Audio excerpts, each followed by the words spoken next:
Bonsoir tout le monde. Pasteur Jim avec vous ce soir, une fois de plus.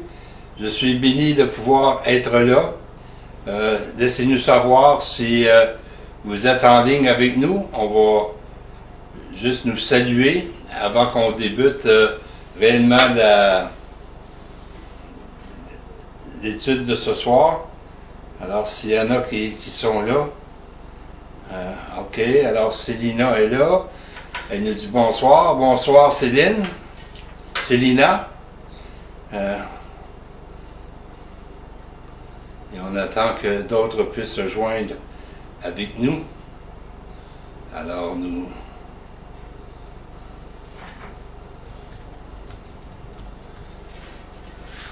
J'espère que tout se passe bien avec vous.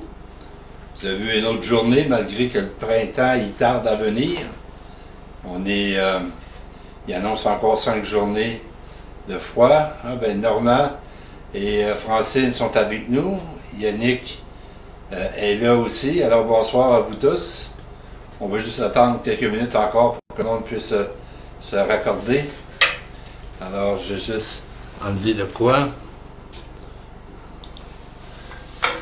Bon, ça s'en vient, ça se joint. Francine et Daniel sont à l'écoute également. Fait qu'on va avoir notre petit groupe du mercredi soir. Et juste pendant qu'on parle et qu'on attend un peu, je vous encourage à télécharger le programme Zoom. Et alors qu'on va faire cela, envoyez-moi un courriel ou un texte pour me dire que vous avez Zoom et donnez-moi votre courriel.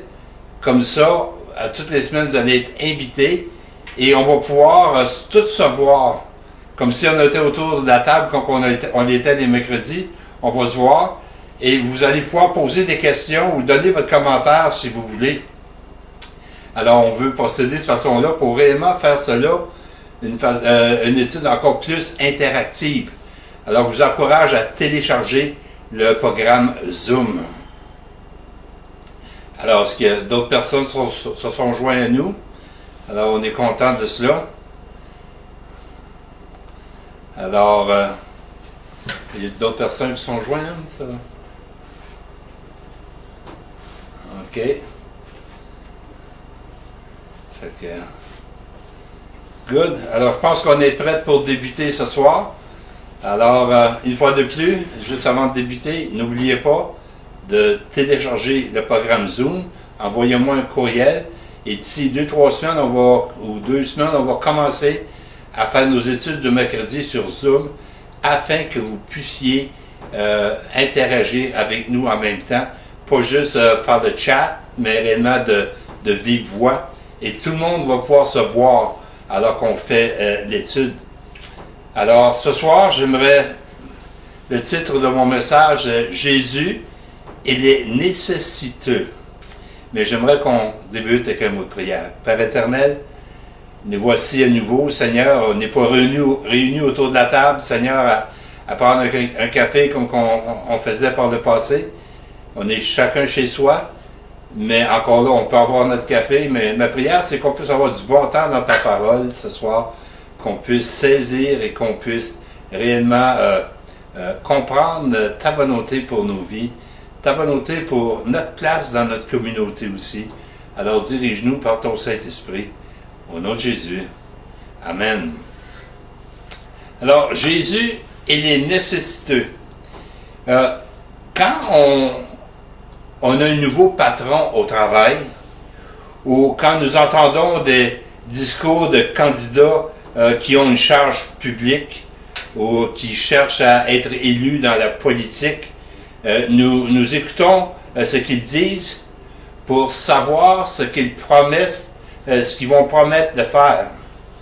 Et après que le patron ait dirigé le bureau ou l'entreprise pendant un certain temps, ou après que le candidat a été élu, on compare ce qu'il a promis avec ce qu'il a réellement fait. Alors, pourquoi est-ce qu'on fait ça? Mais nous voulons savoir s'ils sont honnêtes. OK? Mais une autre raison est pour déterminer si nous avons bien compris ce qu'était la promesse initiale. Et je peux dire une chose, notre Seigneur Jésus-Christ est honnête, il est digne de confiance. Et ce soir, on va comparer les promesses avec ce qu'il a fait, pour être sûr de bien comprendre ce qu'il voulait dire. Et on va débuter notre étude ce soir, et on va chercher à en apprendre davantage. Parce que je crois réellement qu'il y a toujours des choses qu'on peut apprendre. Alors ce soir, on va lire dans l'Évangile de Luc, au 4e chapitre, et on va lire à compter du verset 16 au verset 19. Ça nous dit, il se rendit à Nazareth, où il avait été élevé, et selon sa coutume, il entra dans la synagogue le jour du sabbat. Il se leva pour faire la lecture, et on lui remit le livre du prophète Ésaïe. L'ayant déroulé, il trouva l'endroit où il était écrit « L'Esprit du Seigneur est sur moi, parce qu'il m'a oint pour annoncer une bonne nouvelle aux pauvres. Il m'a envoyé pour guérir ceux qui ont le cœur brisé, pour proclamer aux captifs la délivrance et aux aveugles le recouvrement de la vue, pour renvoyer les libres renvoyer libres les opprimés, pour publier une année de grâce du Seigneur. » Alors, on voit ce qu'il nous dit ici. Mais après ça, on va lire également dans un autre verset, dans Luc au chapitre 4. On va lire le verset 20 et 22. Ensuite, ça nous dit, il roula le livre, le remit au serviteur et s'assit. Tous ceux qui se trouvaient dans la synagogue avaient les regards fixés sur lui.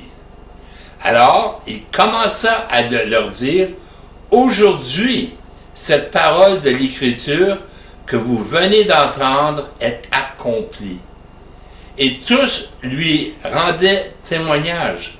Ils étaient étonnés des paroles de grâce qui sortaient de sa bouche, et disaient, « N'est-ce pas le fils de Joseph? » Alors, Jésus ici, il dit que Ésaïe, a écrit au sujet de qui? De qui croyez-vous Ésaïe parlait? Et ici, Jésus dit que ce texte est à son sujet à lui. Non seulement c'est à son sujet, mais ce que le texte écrit est on peut dire, simultanément compris. Alors, on voit ici comment est-ce que les gens réagissent. Les gens étaient tous surpris. Il y en a sans doute qui étaient sceptiques là-dedans. Êtes-vous sceptique face aux paroles que Jésus dit? Êtes-vous sceptique face à ses promesses?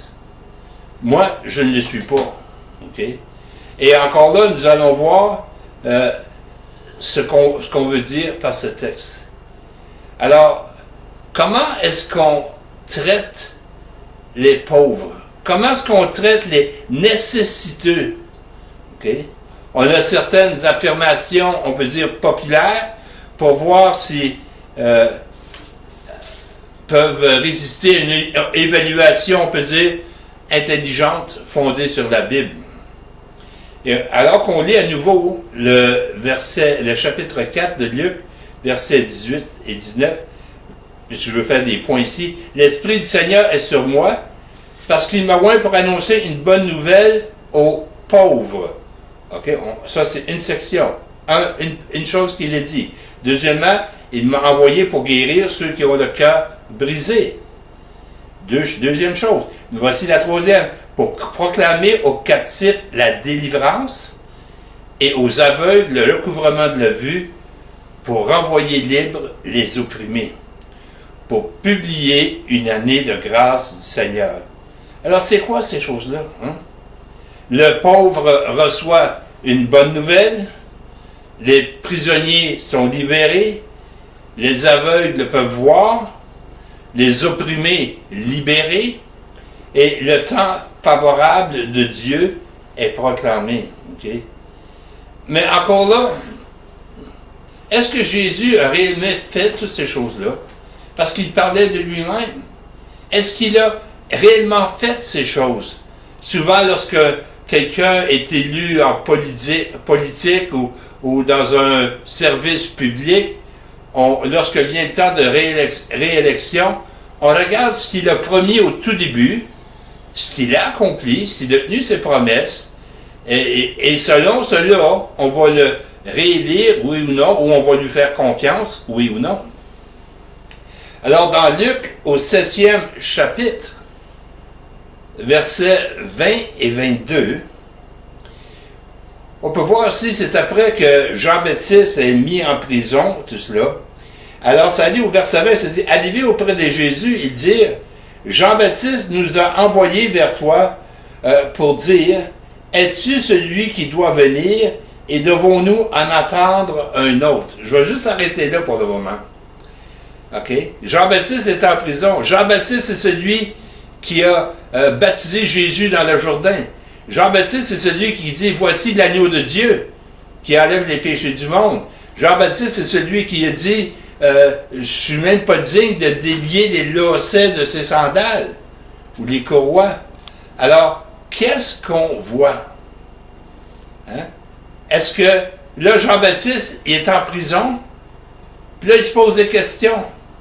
Et je crois que ça arrive à chacun de nous de se poser des questions parce qu'on voit les promesses que Dieu fait et on les lit dans sa parole, on les entend à travers des prédications ou des frères et des sœurs. Mais il vient peut-être des fois des périodes dans notre vie où est-ce qu'on se trouve, on peut dire, déprimé, où est-ce qu'on se trouve découragé, où est-ce qu'on se trouve comme les choses ne marchent pas du tout. Puis on se pose la question, Seigneur, sais-tu réellement cela? Sais-tu réellement ce que vas-tu faire réellement ce que tu dis tu ferais? Alors Jean-Baptiste, il n'est pas sûr et il envoie ici, il envoie ses disciples, OK? Et pour lui poser la question, es-tu celui qui doit venir? Okay? Ou devons-nous en entendre un autre? Et ça nous dit au verset 21, à l'heure même, Jésus guérit plusieurs personnes de maladies, d'infirmités et d'esprits malins. Il rendit la vue à plusieurs aveugles. Après ça, il leur dit, allez rapporter à Jean ce que vous avez vu et entendu. C'est-à-dire, les aveugles voient, les boiteux marchent, les lépreux sont purifiés, les sourds entendent, les morts ressuscitent, la bonne nouvelle est annoncée aux pauvres. Wow! Alors, Jésus lui dit, oui, il n'a pas juste dit, oui, allez dire que tout est beau, je suis en train de faire ce que j'ai dit, je ferai. Mais il fait plus que cela. Il leur montre. Parce que ça nous dit au verset 21, à l'heure même, Jésus guérit plusieurs personnes de différentes choses. Alors il dit, vous n'avez pas juste entendu, faites pas juste dire, lui rapporter ce que je vous dis, mais rapportez-lui ce que vous avez vu. Ils avaient vu ces choses. Alors le problème, c'était quoi ici?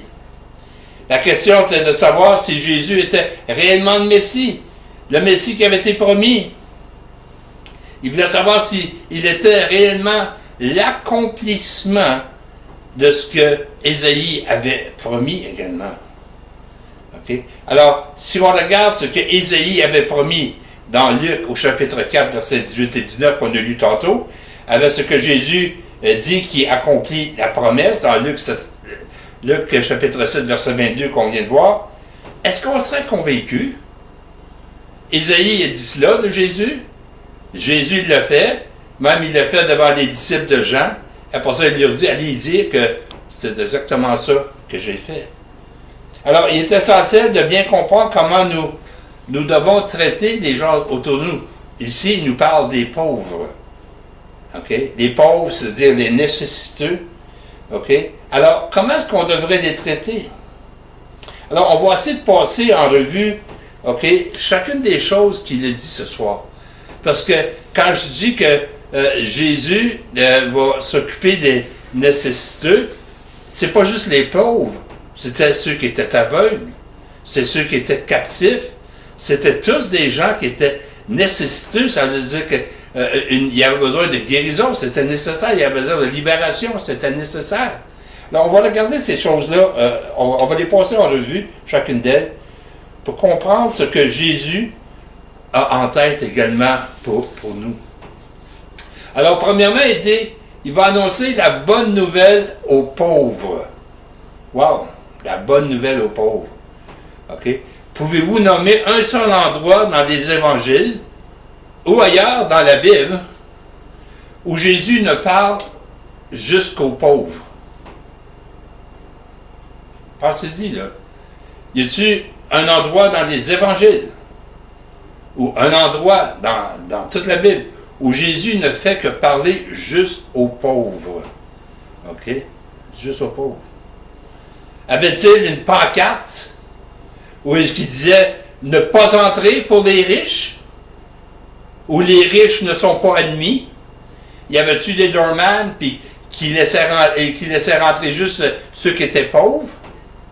Non, du tout. Le seul, OK, ce qu'il faisait, OK, ce que ça nous dit ici, au contraire, le seul homme, même que Jésus avait donné une audience en privé à un homme qui était riche, et cela était Nicodème, qui était venu le voir de soir. Alors, qu'est-ce qu'il veut dire par la bonne nouvelle aux pauvres? Est-ce que ce sont ceux qui n'avaient pas d'argent? Est-ce que ce sont ceux qui n'avaient pas de quoi manger? Hein? Parce que Jésus, ici, ne faisait pas de discrimination entre les pauvres comparé aux riches non plus.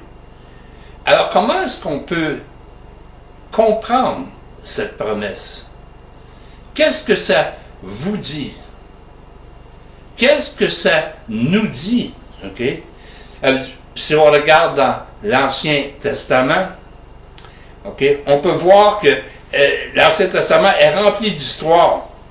On peut penser à Job, on peut penser à Abraham, on peut penser aux promesses qu'on peut retrouver dans Deutéronome au chapitre 28, que vous pourrez lire un autre tantôt, d'après lesquelles le fait d'être fidèle à Dieu vous rend riche. Okay? Le fait d'être pauvre ou infirme était aux yeux de tous comme un signe d'infidélité à Dieu. Et cela, vous pourriez voir ça quand vous aurez le temps, pour ceux qui prennent des notes, dans l'Évangile de Jean au chapitre 9, verset 2. Mais encore là, Jésus a apporté la bonne nouvelle, selon laquelle le pauvre pouvait aussi être sauvé. Et Jésus partageait l'Évangile avec les riches et les pauvres. Alors, qu'est-ce que cela vous dit? Est-ce qu'il parlait aussi de, pas juste ceux qui étaient pauvres sans sous, mais ceux qui étaient pauvres d'esprit? Ceux qui étaient pauvres spirituellement, qui n'avaient pas connaissance de Dieu, a un bon point à s'interroger dessus. Mais on sait qu'il est venu pour apporter la bonne nouvelle. Et par la suite, il dit, il était pour amener aux captifs la délivrance. Pouvez-vous citer un seul événement au cours duquel Jésus a relâché une personne prisonnière? Il a dit aux captifs la délivrance. Avez-vous vu Jésus aller dans une prison, ouvrir les portes pour que les gens sortent? Est-ce que vous avez connaissance de Jésus que visiter un prisonnier en prison? Non. Et l'ironie de l'interprétation selon laquelle Jésus fait référence à des prisonniers fait que notre histoire de Luc, on trouve le disciple Jean-Baptiste qui est en prison, hein, Jean le baptiseur, comme certains vont l'appeler, et qui était alors prisonnier, mais c'est lui qui a envoyé auprès de Jésus ses disciples. Jésus n'est pas allé visiter Jean-Baptiste en prison. Et on sait que, selon le livre des Actes, que les prisons existaient dans ce temps-là, parce que Pierre était en prison. Un ange est venu et il lui a dit de sortir. On sait que Paul aussi était mis en prison. Alors les prisons existaient, mais si Jésus est venu pour libérer les captifs, est-ce qu'il parle des prisonniers? Hein? Il faut bien saisir cela.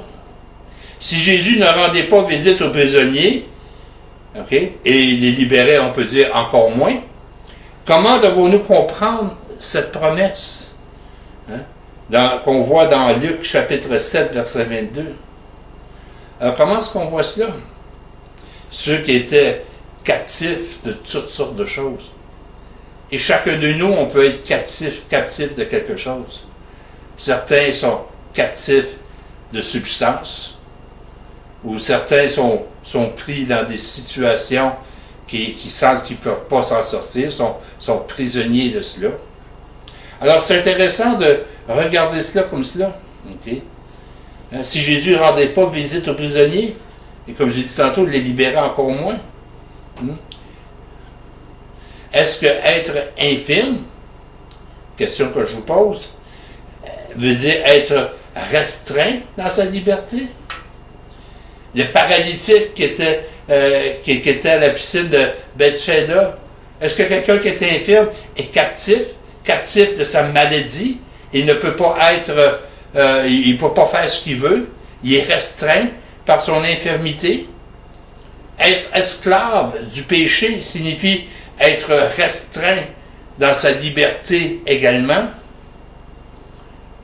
Je crois réellement que les actions de Jésus montrent que c'est ce qu'il veut dire lorsqu'il parle de libérer les captifs. Pas juste aller en prison puis se faire sortir les gars, là, des prisonniers ou prisonnières.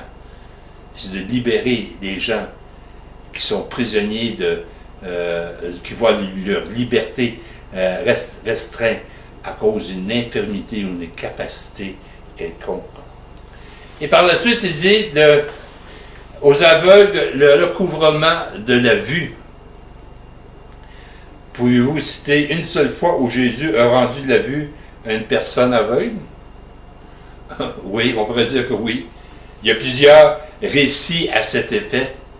On parle de Bartimus qui s'est crié « Jésus, Jésus, fils de David, sauve-moi ». Et dans Matthieu, au 15e chapitre, versets 11 à 14, on peut lire ceci, Matthieu 15, 11 à 14. Et juste avant de lire, juste ouvrir une petite parenthèse. Comme vous voyez, on a échangé notre manière de montrer les versets. Laissez-nous savoir si vous aimez mieux cette façon-là que lorsque la télé était ici, que vous le voyez dedans. Alors, laissez-nous savoir si, pour vous, vous croyez que c'est une amélioration qu'on fait, parce que c'est ce qu'on veut faire. Alors, on continue. Matthieu 15e chapitre, versets 11 à 14, nous dit « Ce n'est pas ce qui entre dans la bouche qui souille l'homme, mais ce qui sort de la bouche, c'est ce qui souille l'homme. » Alors, ses disciples s'approchèrent de lui et dirent « Sais-tu que les pharisiens ont été scandalisés des paroles qu'ils ont entendues? » Là, il y en a qui se posent des questions, qui disent « Ça leur a fait quoi, ça? Hein? Amener aux aveugles le recouvrement de la vue. » Croyez-vous que ce passage-là a rapport? Pensez-y un instant. Pensez-y. Est-ce que ce passage-là a un rapport? Et dans Matthieu encore, chapitre 15, 11, 14, on a lu les deux premiers, le verset 11 et 12. Maintenant, on va lire le verset 13 et 14. Il répondit, « Toute plante que n'a pas planté mon Père sera déracinée. Laissez-les, ce sont des aveugles qui conduisent des aveugles. Si un aveugle conduit un aveugle, ils tomberont tous deux dans une fosse. » Alors, on voit ici que relier ensemble ces deux versets, parce qu'il faut faire attention de ne jamais sortir des versets de son contexte. Alors, on voit ici que il dit, ce n'est pas ce qui entre dans la bouche qui souille là, mais ce qui en sort. Alors, les disciples ils sont approchés à ce moment-là, tu sais. Et puis là, il dit, sais-tu que les pharisiens qui étaient les religieux du temps, des pharisiens qui essayaient de suivre la loi à la lettre. Des pharisiens qui pour eux, là, si tu ne faisais pas ça à la lettre, tu péchais. Et c'est alors que Jésus leur dit, laissez les aveugles, laissez-les, ce sont des aveugles. Il parle de qui ici? Il parle des pharisiens. Il traite les aveugles et les pharisiens d'aveugles. Et des aveugles qui conduisent des aveugles. Parce qu'ils avaient conduit des gens à ne pas voir, pas comprendre quel était réellement ce que Dieu voulait. Alors, comment est-ce que Jésus emploie ici le terme aveugle? Pour moi, il parle des gens, ici, qui ont une mauvaise compréhension de la volonté de Dieu. Alors, ces pharisiens-là, ils en voulaient parce qu'ils n'ont pas su reconnaître ce que Dieu était en train de faire. Ils voulaient demeurer, ils étaient accrochés à leur système. Et c'était devenu plus des religieux que des gens qui croyaient en Dieu. Oui, il y avait une certaine croyance, mais ils se sont arrêtés et ils ont tout attaché un tas de lois et de préceptes à cela. Et il ne fallait pas déroger de cela. Je crois qu'ils croyaient plus dans leur système à eux, dans leurs écrits, comparativement à ce que Dieu, lui, voulait qu'ils fassent. Alors, les aveugles, ce n'est pas juste ceux qui physiquement ne pouvaient pas voir, comme Bartiméus et d'autres personnes qu'on retrouve dans la parole de Dieu. Il y avait cet aveugle que Jésus avait touché les yeux une fois et qui voyait par la suite les arbres ou les hommes comme des arbres. Et par la suite, Jésus il a touché une deuxième fois, il a recouvert la vue physiquement. Alors, à plusieurs endroits, Jésus a guéri des aveugles physiques. Mais il est venu pour ceux qui étaient aveugles spirituellement. Okay? Des gens qui avaient une mauvaise compréhension de la volonté de Dieu. Alors, c'est intéressant de voir cela. Alors, est-ce que Jésus a accompli cela? Oui, il l'a fait.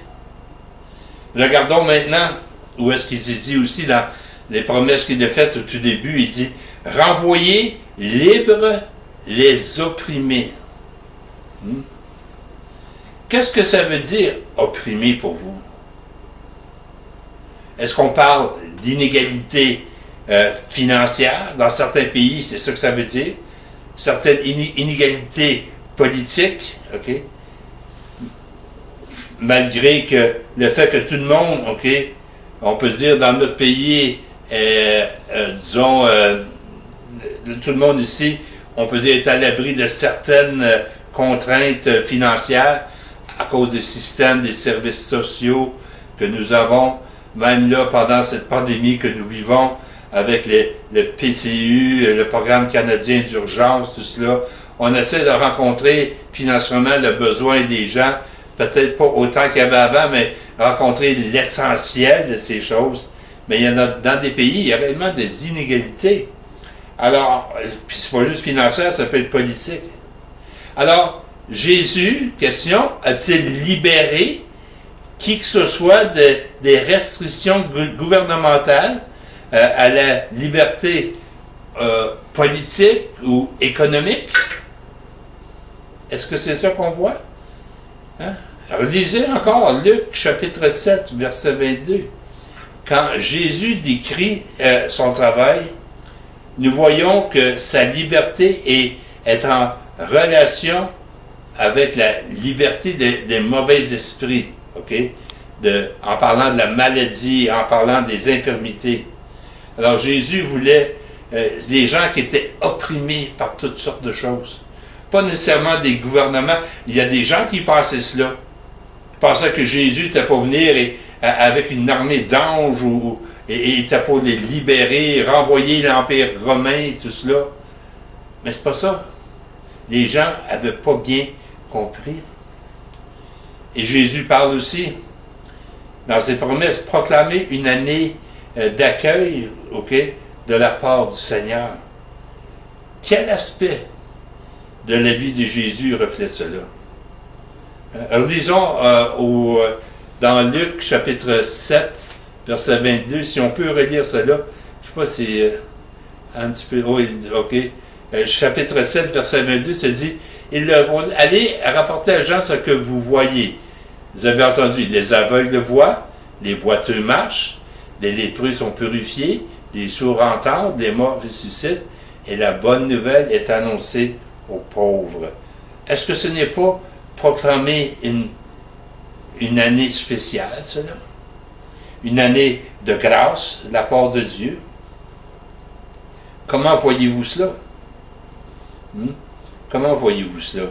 Jésus est venu sur la terre pour vivre avec les humains, pour obéir parfaitement à Dieu, pour payer la pénalité pour nos péchés et pour ressusciter pour la vie éternelle. C'est à la fois une bonne nouvelle et, on peut dire, le plus grand exemple d'accueil de la part de Dieu.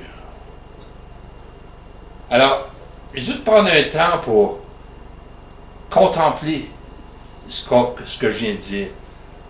Je vais dire qu'on vient de discuter, mais je ne peux pas entendre vos voix. C'est pour ça que j'aimerais avoir qu'on puisse le faire via le programme Zoom. Parce qu'avec cela, ça va être possible. Mais contemplez cela. Hein?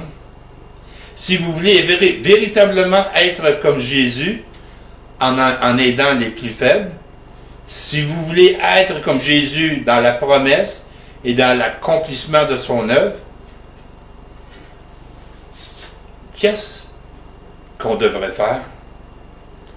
Qu'est-ce que vous allez faire? Prêcher l'Évangile à tous? Demander au Saint-Esprit de vous accorder la puissance de guérir, de chasser des démons, promulguer des enseignements bibliques qui sont justes, parce qu'on entend tellement de choses. Et j'ai bien aimé lorsque Caroline a partagé un podcast où est-ce qu'elle parle le vrai du faux, du vrai du faux, parce qu'il y en a qui vont prêcher ou chercher à enseigner toutes sortes de choses. J'en entends tous les jours, il y a des gens qui m'envoient des références à aller voir, puis je ne peux pas tout aller les voir parce que je passerai ma journée à faire cela. Mais des gens qui disent c'est à cause du G5, c'est à cause des... c'est l'Antichrist, puis là, à cause des nouveaux vaccins qui vont sortir contre le coronavirus, ils vont nous éjecter une capsule dans le corps. Tout ça, il y a bien des choses. Il y en a qui prêchent des choses apocalyptiques. Je ne sais pas où tout cela s'en va. Mais il ne faut pas tout croire, puis il ne faut pas partir en peur, parce que Dieu, c'est un Dieu de paix.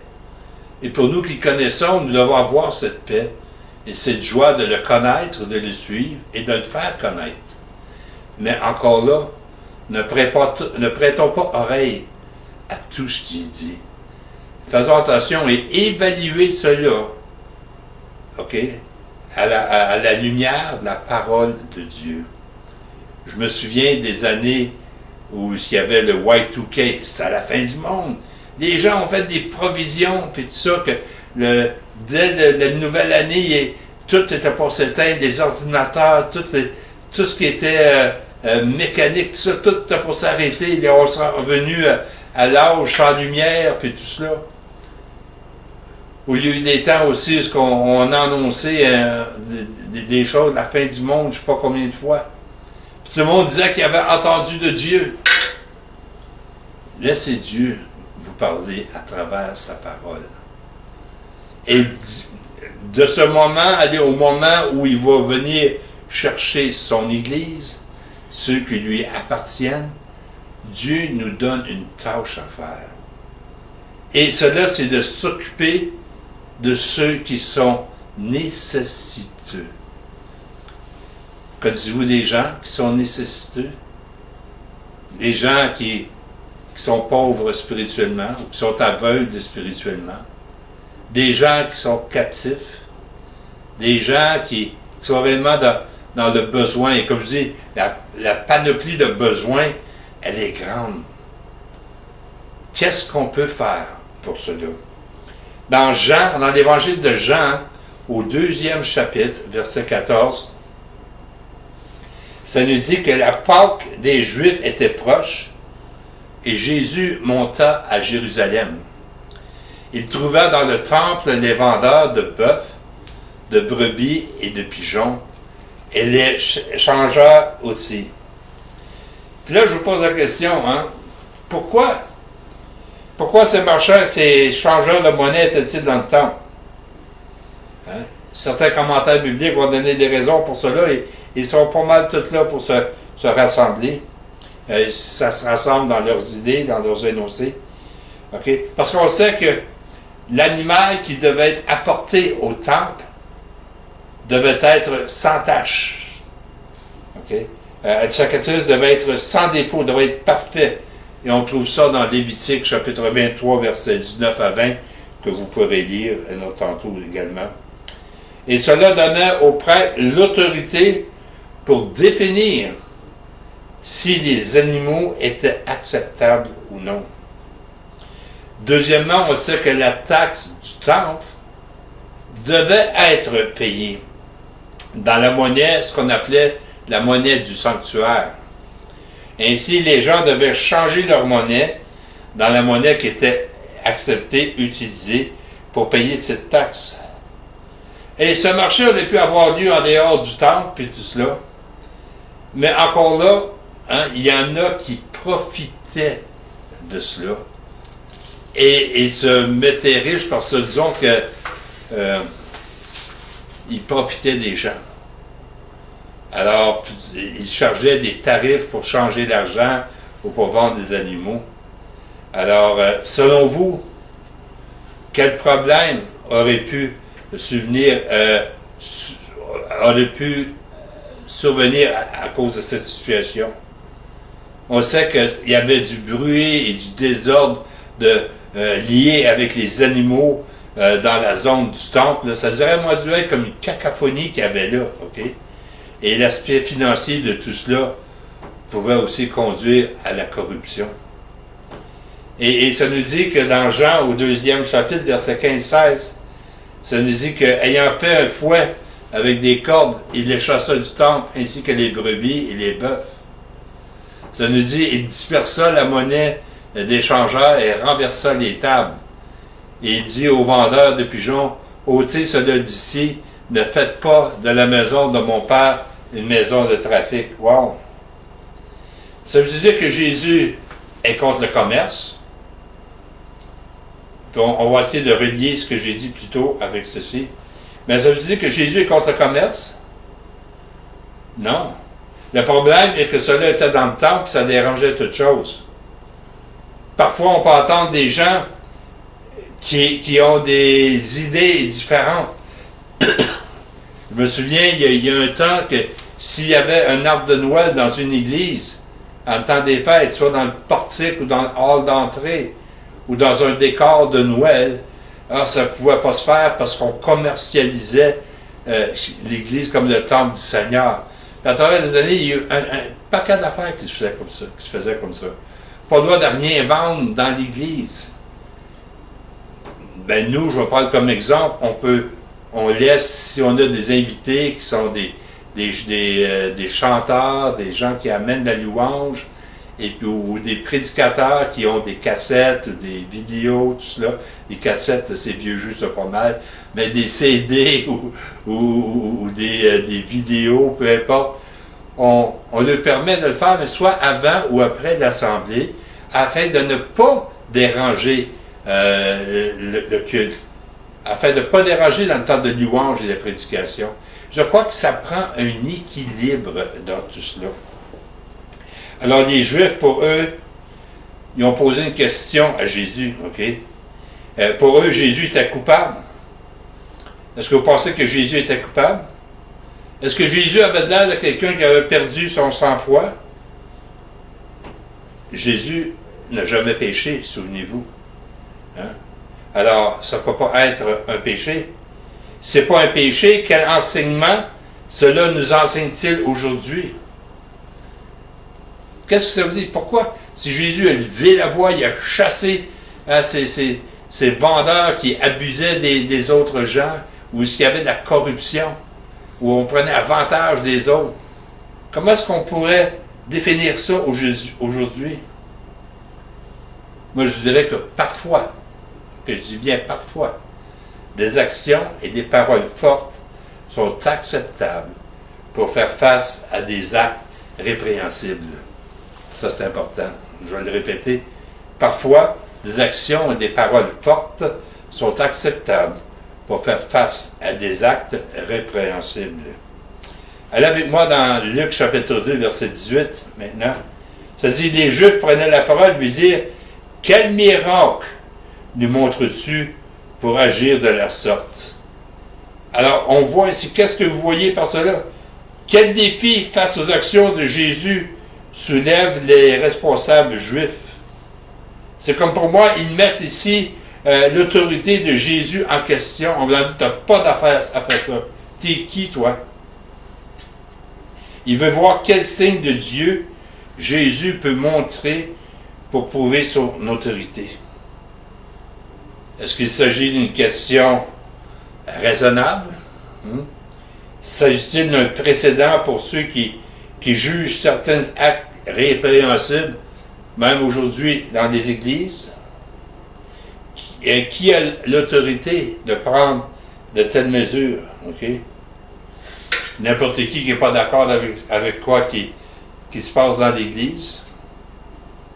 Je me souviens des occasions où est-ce que quelqu'un avait visité l'église et quelqu'un, même aussitôt que la prédication était finie, la personne est venue et la personne a commencé à dire que telle chose, c'était pas de Dieu et que Dieu l'avait envoyé pour faire cela. Puis elle voulait que je la laisse parler aux gens pour leur expliquer cela.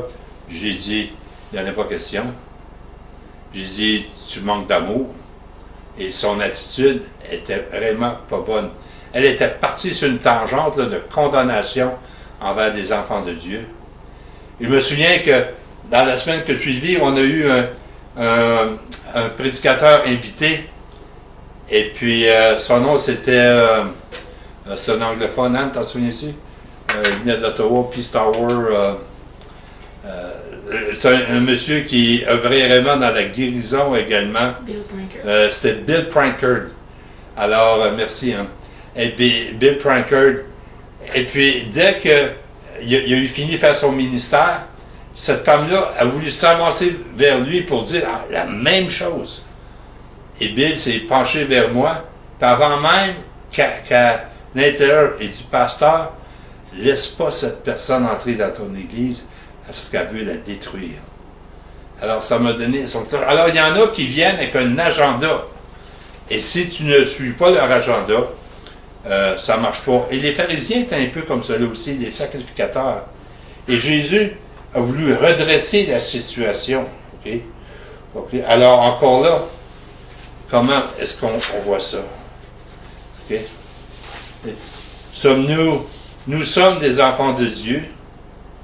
Et je crois que Dieu nous guide, Dieu nous aide, Dieu nous accompagne. OK? Alors, je vais juste vous lire un autre verset. Mais avant de lire, je vais vous mentionner quoi? Qu'est-ce que vous faites envers les défavorisés? Qu'est-ce que vous faites? Hein? Je crois que nous devons réfléchir à cela en tant qu'Église. Qu'est-ce qu'on fait pour les plus défavorisés? L'Église dans laquelle nous sommes membres, qu'est-ce qu'on fait? Est-ce qu'on a de quoi pour les habiller? Est-ce qu'on a de quoi pour les nourrir? Est-ce qu'on les accueille? Est-ce qu'on a des soupes populaires? Ou est-ce qu'on a des ministères pour visiter en prison? Pour nous ici, c'est un peu difficile parce qu'on n'a pas de prison de près. Mais pendant un certain temps, j'ai fait du ministère de prison. Et j'ai été réellement béni de passer du temps avec les prisonniers. Mais moi, c'était pas pour aller et les faire sortir, ok, les amener à l'extérieur. Il y avait une dette à payer à la société, ils avaient été jugés et ils en ont subi les conséquences. Mais moi, c'était d'aller lui partager une bonne nouvelle. À ceux qui étaient, oui, captifs, mais aussi à ceux qui étaient nécessiteux. Et on peut retrouver ça dans nos prisons. Alors, Matthieu, dans le chapitre 25, je vais vous lire quelques versets, c'est à compter du verset 34 à 40. Alors, le roi dira à ceux qui seront à sa droite, « Venez, vous qui êtes bénis de mon Père, prenez possession du royaume qui vous a été préparé dès la fondation du monde. Car, et ça pour moi c'est un de mes versets favoris, car j'ai eu faim et vous m'avez donné à manger. J'ai eu soif et vous m'avez donné à boire. J'étais étranger et vous m'avez recueilli. J'étais nu et vous m'avez vêtu. J'étais malade et vous m'avez visité. J'étais en prison et vous êtes venus me voir. » Je trouve ça fantastique. Regardons les autres versets qui suivent. Ça nous dit par la suite, « Les justes lui répondent, Seigneur, quand avons-nous vu avoir faim et n'avons-nous donné à manger ou avoir soif? Et t'avons-nous donné à boire? Quand avons-nous vu étranger et t'avons-nous recueilli ou nu et l'avons-nous vêtu? Quand avons-nous vu malade ou en prison et où sommes-nous allés vers toi? Et le roi leur répondit, je vous l'ai dit en vérité, toutes les fois que vous faites ces choses à l'un de ces plus petits de mes frères, c'est à moi que vous les avez faites. Et ça, pour moi, c'est mon verset favori de la parole. Le Seigneur, il veut qu'on s'occupe de ceux qui sont nécessiteux, de ceux qui sont dans le besoin. Et comme j'ai dit au tout début, la panoplie des besoins, elle est grande. Juste à regarder autour de nous, et vous allez en voir des besoins. Cette semaine, on a aidé des gens encore avec la nourriture. Dans le mois d'avril, à date, on a aidé au-delà de 125 personnes avec la nourriture.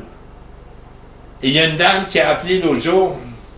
Elle dit, j'ai appelé à telle place, puis ils ne peuvent pas m'aider pendant 2 semaines. Alors, elle dit, j'ai appelé au 211, qui est un numéro de téléphone, que si tu as besoin de l'aide, tu sais pas quoi faire, puis tu cherches un endroit qui peut t'aider. Elle les a appelés et eux lui ont donné notre numéro de téléphone, parce qu'on est sur la liste 211. Elle nous a appelés et dans l'après-midi même, on est allé lui porter à manger.